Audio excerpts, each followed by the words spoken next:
shortly after 6 o'clock. That's how we know around these parts. That's why I don't get too worked up when the time comes for daylight saving time, because we don't need the clocks to tell us anything. Certainly not when the weekend begins. Thanks to the Bill Squire Friday Get Down. Did you realize that we had our first ever female president today? Wait, what? We had our first ever female president today. Oh, did Biden have to, sign it over to her? Yeah, he had a colonoscopy, and he had to transfer power to Kamala Harris. I don't know if that's still the case. You know, I had my colonoscopy back in August. It was my very first one. I was the official host of the Alan Cox Show during that. He was. I had to transfer power over to Bill. And as far as I know, nothing. I mean, I did hear afterwards. He tried to rename the show The Guardians. But then the sign fell on me. Sign fell on him. And you also did transfer all of my endorsements to your dog. Well, she needs the money. But other than that... She's a lazy piece of crap, and she needs to pay her own way. I paid $2,000 for that dog, and she has made me no money. Yeah, you need a return on investment. That's what I'm saying. Yeah. So as far as I know, if it went as well at the White House as it did here at the Alan Cox Show, I'm not concerned about it at all. Hey, Dick. Hey, happy holidays. I got to talk to Corey. Yeah, Corey in for Poundcake this week. First time or pleasure? Yeah, hey, there you go. How you doing, buddy? I'm well. How are you? I'm good. I just wanted to tell you, this is a breaking news. 41 days and counting. I'll be gone December 31st. You know, I was mentioning you a little earlier in the show that I wondered if you were kind of getting a little forlorn or maybe a little down in the dumps since the end is near. No, never down in the dumps, buddy, because I've got time. I put in for some time for, we've got 3 Christmas shows, 2 with the strummers and 1 with the banjo, but the banjo group will be gone for 2 weeks. And let's see what else I wanted to say. But you can't do road shows with them, right? Not too much, though. Not too much. So are you going to be working, Dick, are you going to be working all through the holidays? Oh, yeah. Yeah. Oh, yeah. Now, the 31st, I got a choice to come in because, they want to meet me. I was supposed to come in like 7 or 8 and go to about 2 because there's going to be a lot of people, the district managers and stuff, and hey, I want to tell you first, you got to tell Corey. I think I told you last time that 4 of us, there was Mike Hargett, me, Laura, we made the top 1,000 employees nationwide. What? And they took 4 of us from, I have to send you a copy, 4 of us from Store 089 in Beaver Creek. Yeah. Are they ranked? Are you ranked, or it's just top 1,000? Top 1,000. How many? 1,000 out of how many? What's the full employee number at Lowe's nationwide? Well, see, our store probably had the best here in Ohio. 4 of us, 25 years or more. Yeah. And nobody nationwide has stayed this long. I see. As a loader, I guess they've never kept anybody 25 years. Sure. But you just kept giving them loads. Yeah. But I just wanted to I was telling Corey. So many dick loads, Bill, over there at Beaver Creek, that after 25 years, he said, I think it's time. I'm spent, he said. I'm spent. Dick, just think about this, though. In all seriousness, you're going to be able to ring in the new year as a guy with nothing but free time. I know. That's exciting. Dick, it's glorious, man. Enjoy it. Hey, you know what I better do, too? I think I should come up and meet you guys sometime. Oh, Yes. I mean, you've met Bill. I like to keep it professional. I want to jam with him. Yeah. I want that to happen. Corey wants to jam Yeah. with the Beaver Creek strummers. What are they called? The Kettering Banjo Society. Yeah, now we're going to be, we'll be gone 3 weeks. Our Christmas show is December 6th, but we'll be gone. But the strummers, we have it every Thursday, and I come in late, but Sure. Corey's you're the star. welcome to come. It's hey, Corey, it's you take 71, Okay. then you get over at 675. Okay, got it. At, Now, is that the Third Light by Maple Street? Is there any chance Creek that Dick could conversely sit in with Speed Rail at some point? Absolutely. Oh, you know what? Man. Hey, remember when they like mashed up made the Voltron of homosexuality, like NKOTBSB? We can like smash up Speed Rail. Sure. Yeah, let's do this. Dick, how do you look in leather pants? Oh my God. Well, I could try, couldn't I? That's Yeah, what I there do you go. every Sure weekend. could. That's Now, all Dick, you can do. do you know any Motley Crue? No. Oh, We're gonna have to learn. I something. always Righty, wear righty, black, you look know, pretty. I always wear black pants and a bow tie and a white shirt. Perfect. He's in. Perfect. You're gonna look like somebody delivering a huge ice cream sundae for someone's birthday. with the bicycle cart. Everybody have dick tonight. Thank you, Dick. I always like hearing from you, pal. Best of luck out there. They don't have those anymore, do they? They don't. They come out with like the black armband, and they got the sparklers in the stupid. They got the boater hats on, right? It's your birthday, and somebody's playing a banjo. Yes. We had a place called The Last Straw that would do that. And it was, oh boy. We like hearing from Mike from the West Coast, Bill. Hey, Alan. West Coast of Ohio. Mike from the West Coast of Ohio. That's To right. Be Yes. specific. Hello, Mike. Hey, hate the show, Alan. Hey, thanks. What's up? Well, I was. Well, first off, you think Dick could call back in? I didn't quite get those directions. You know what? I'll have him email them to me. Well, And you I'll weren't get- invited, Mike. And then I'll get them to you. I thought it was an open invitation. Oh, That's He's how my I plus took one. it. All right. Yeah, he's Corey's plus I one. take that back. Perfect. Well, first off, secondly now, I want to say that I exist. My name is Mike, and I'm a person. Okay? Oh, okay, yes. You should be ashamed of yourself Well- then. Look what you did to that woman's car by your actions. Oh, my, yeah. And also, how could I forget Mike from Parma? We know so many know Mikes. a lot of Mikes. We know Mike from the West Coast of Ohio, Mike from Parma. Okay, go ahead, perfect. Mike. Yes. Well, yeah, it was very cringy listening to your guys' historical rendition of the Grateful Dead. I'm definitely not a quote-unquote deadhead myself. I kind of had a dirty Wook older brother growing up, so I kind of caught the tail end wave of maybe that fish ride in the early 2000s. But yeah, I wanted to call in to, first off, Dick should actually be a big fan of Jerry. Jerry was actually a banjo player more than a guitar player. Maybe not professionally, but that's what he liked. A lot of that David Grisman stuff that he did was really, really cool. The other thing is yeah, you guys kind of overlooked the impact on the overall market, but also the improvisation is actually what's good about Grateful Dead. So all that music you played is pretty trashy comparatively. Yeah? Hello. Yeah. So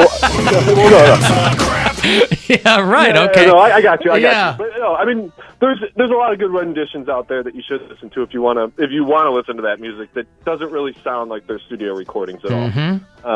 The other thing is they basically pioneered what we consider a festival these days, and the idea of kind of going. Oh, I had to play Mike off. He was, oh my God, he was, the time change over there on the West Coast of Ohio, and not an hour ago, Jared Leto was calling us from Los Angeles, and he seemed fine. He didn't seem thrown off at all by the time change there, and he's farther out. Mike's only calling us from the West Coast of Ohio. Jared Leto's a professional. He is, but Mike is too. Mike's a professional Mike. Oh, okay. He said, I'm a person and I exist, and I have no reason to not take him at his word. Alan Cox Show After Hours line, anytime you want to call us there, you can do it and leave us a quick message. It's 216-986. Hold on. Let me find this here. What's the number there? It's 216. It's, where's my message? I got one of these messages. Hold on. Why is everything so slow? Because our building's falling apart. Oh, God. Do they know, what we do for a living around here? Nope. Are they aware? They don't care. This is what makes the money, baby. This is what makes the cha-ching. It's me being able to do my job. All right, here we go. Too much. Now that ain't it. Come on. I'm listening to your show from a few days ago, and I just had to call in because I just heard you say that sex without a condom is not that much different than sex with a condom. I'm now convinced that all 3 of your children were artificially inseminated. You've never had your raw penis in a raw vagina. And I'm telling you, you're missing out, man. I know you're 50 now. It's not too late. You got a hot wife. Just get a vasectomy. Yeah. It works. It's science. I'm telling you, man. It's totally different. It's not a mental thing. Well, I guess that's it. Yeah, I really got a lot of pushback when I said that they're not that different. Well, first of all, people were blown away by that. You said this? I did, Yeah. because they're not. I guess my point was they're not so different that guys like rabidly hate condoms. Guys go, ugh! They're not that different. Are they different? Absolutely. It's the same difference as if you have a mask on your face and you don't. Yes, a lot of things can't get through. That's I a get big it. difference. It's not that big of a difference. It's a big difference. Yeah, whatever. Have either of you guys had a vasectomy? No, but I'm starting to have those conversations. Have them to the fullest, finish them out, make you it got happen. snipped, yeah? It's awesome. I'm just now getting to enjoy all of the fruits of my painful labor. Didn't you have it like months ago? Yeah. Yeah, that sounds awesome. I got to wait 4 months Well, no, before I can do anything? I just got the all clear. Before all the swimmers are dead? I just got the all clear, and I have to tell you, that's one more awkward step that I can remove from sex with me for my lady's comfort. So yeah, absolutely. No condoms, A-OK. What's up, vasectomy? Yeah, I guess I probably will. And I saw my vis deferens. That's worth it anyhow. There's a vast difference between wearing a condom and not wearing a condom. Yes. That should be an ad for getting vasectomy. Hey, it's Corey Roddick for the vasectomy. For the vasectomy, yeah. Ding. That's right. Hey, you guys talk about getting snipped? I'm That's your boy angling Corey here. over here. I'm angling. We already got snipped. Now we need boobs. Yeah, for something. me. I mean, Dr. Berglund, once we're in the new studios, he'll be joining us again. But I guess I'll probably I'll start looking into it in earnest. Yeah, we've had those conversations. My thought has always been, I don't want anybody diddling and daddling down there, just because I don't. But it's also silly to be doing it. I've been married for 8 years now. It's silly for me to still wear condoms. Yeah. But yeah, I got a lot of pushback from people who thought I was insane to say that. I wasn't saying they didn't feel different. That would be stupid to say. Much different. I said it doesn't feel that different. Feels where people get super angry at the notion of wearing condoms. It's pretty significantly different. What feels worse than putting on a condom is getting up in the middle of the night and paying for a kid that I can't afford another one. Yeah, I mean that. Right, but again, that's why I'll wear a condom. Right. It's awesome. I highly recommend this. And it's hilarious, dude. They gave me this pillable when I was on my way in there, and Abby was driving, and it was the greatest thing of all time. I'm basically conversing with my thumb and saying all kinds of crazy things. It was great. It was one of the highlights of my life, to be honest. I guess I'm always worried I'm going to be one of those cases where something goes wrong. They're scalpel free these days. Mine. No, I know they're all lasers and robots and stuff, but still, like there are people that are like, oh God, I don't know. Well, then that's true of any surgery or situation. I realize that. Well, then that's really going to bum me out if there's a laser involved, because my doctor was in full control of what I was bringing to the party, like as far as contact. So, but they work the robot, don't they? Like the way Berglund talks about it, he's back there, with a microscope or whatever, working the robot. I don't remember how he does it. Now I want to get it reversed so I can go get one from him and see the robot. See the robot. I want to get on the edge too. Know how to use a condom, rubber, a raincoat, a boner bucket, party hat, squirt skirt, love sock. You want me to stop using squirt skirts?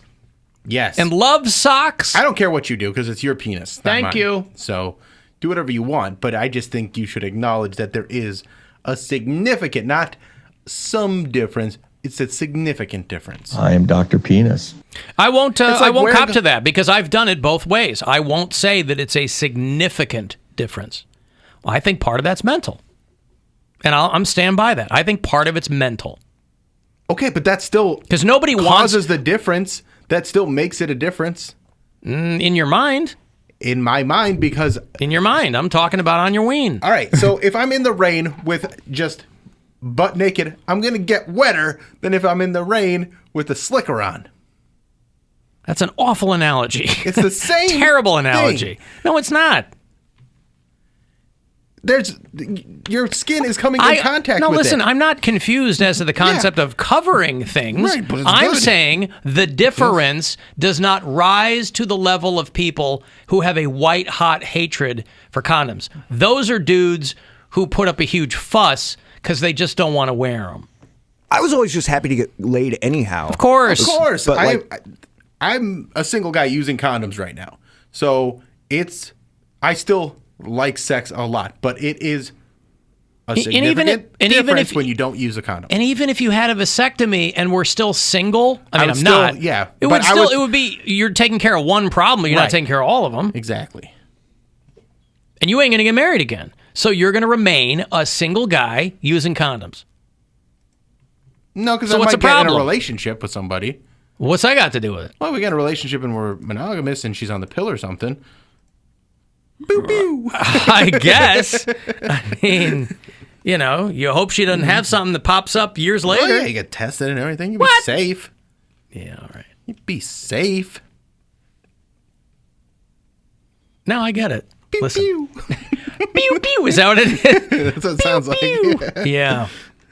All right. So how long? How long before you're monogamous and you go, all right, time to pull the goalie?